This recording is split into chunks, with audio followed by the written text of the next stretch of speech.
ഇന്ന് നമുക്കുണ്ടല്ലോ ഈ പച്ചമാങ്ങ അച്ചാറിടുന്നത് എങ്ങനെയാണെന്ന് നോക്കാവേ.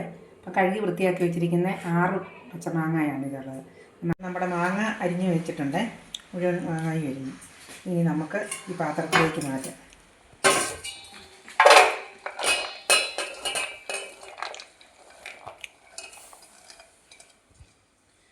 എന്നിട്ട് ഇത് കല്ലുപ്പാണേ, ഞാൻ കല്ലുപ്പാണ് ഉപയോഗിക്കാറുള്ളത്.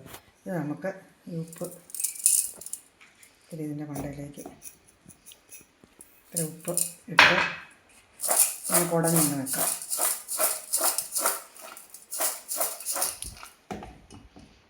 ഇനി ഒരു 2-3 മണിക്കൂർ നേരം നമുക്ക് റെസ്റ്റ് ചെയ്യാൻ വെക്കാവേ.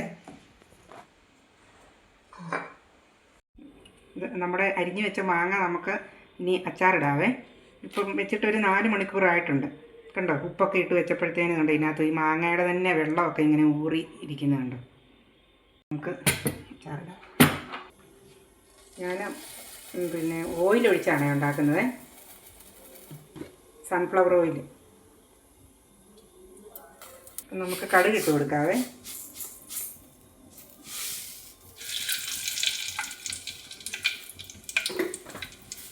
നമ്മുടെ കടുകൊക്കെ പൊട്ടി വന്നിട്ടുണ്ട്. 3 തണ്ട് കറിവേപ്പില,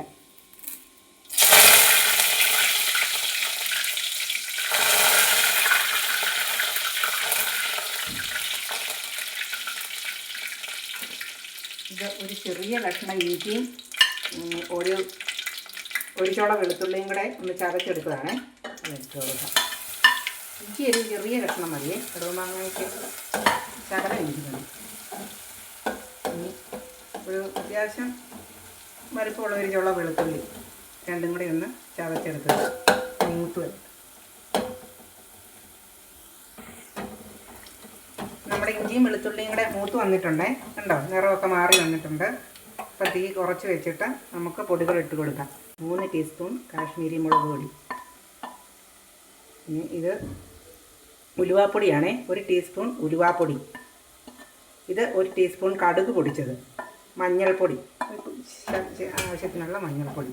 എല്ലാം കൂടെ നമുക്കൊന്ന് എണ്ണയ്ക്കകത്തിട്ടൊന്ന് മൂപ്പിച്ചെടുക്കാം. തീ കുറച്ച് വെച്ചിട്ട് നന്നായിട്ട് ലോ ഫ്ലെയിമിൽ ഇട്ടിട്ട് വേണം ഇത് മൂപ്പിക്കാനേ, അല്ലെങ്കിൽ മുളക് പൊടിയൊക്കെ കരിഞ്ഞു പോകും.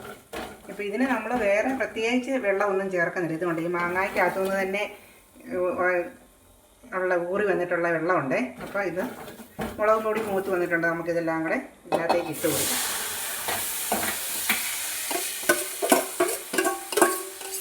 ഞാനും ഇങ്ങനെയുള്ളതിന് അച്ചാർ പൊടി ഒന്നും ചേർക്കാറില്ല. ഇങ്ങനെ ഈ വീട്ടിൽ തന്നെ പൊടിച്ച് ഉലുവായും കടുകും എല്ലാം വറുത്ത് പൊടിച്ച് വെക്കുകയാണ് ചെയ്യുന്നത്.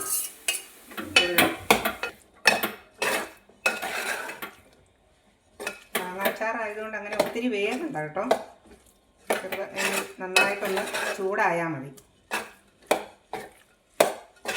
ഉപ്പ് നമ്മൾ ഇട്ട് വെച്ചതായതുകൊണ്ട് നമ്മളിനി ഉപ്പ് നോക്കിയേച്ച് ഉപ്പ് വേണമെങ്കിൽ ചേർത്ത് കൊടുത്താൽ മതിയേ. ഇനിയിപ്പോൾ ആവശ്യത്തിനുള്ള ഉപ്പുണ്ട്. നമ്മൾ ആദ്യം ഇടുമ്പോൾ കുറഞ്ഞു പോയെങ്കിൽ മാത്രം ഉപ്പിട്ട് കൊടുത്താൽ മതി. നമ്മുടെ പച്ചമാങ്ങ അച്ചാർ റെഡി ആയിട്ടുണ്ട്.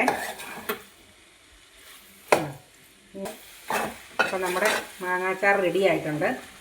എല്ലാവരും ഒന്ന് ട്രൈ ചെയ്ത് നോക്കണേ. നമ്മുടെ മാങ്ങായ്ക്കകത്തോട്ട് ഞാൻ ചൂടാക്കി വെച്ചിരിക്കുന്ന കായപ്പൊടിയാണ്. ആ കായപ്പൊടിയും കൂടെ ഇട്ടൊന്ന് ഇളക്കി കൊടുക്കാം. അപ്പം കായപ്പൊടിയാണ് അച്ചാറിൻ്റെ മെയിന്, നല്ല ടേസ്റ്റ് വരാനായിട്ട്. അപ്പം അതോടെ ഇട്ടൊന്ന് ഇളക്കി കൊടുക്കാം.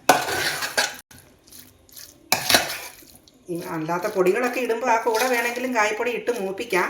ഇത് പിന്നെ ഞാൻ നേരത്തെ ചൂടാക്കി വെച്ചിരുന്നതാണ്, അതുകൊണ്ട് ഇപ്പം ലാസ്റ്റ് ചേർത്തത്.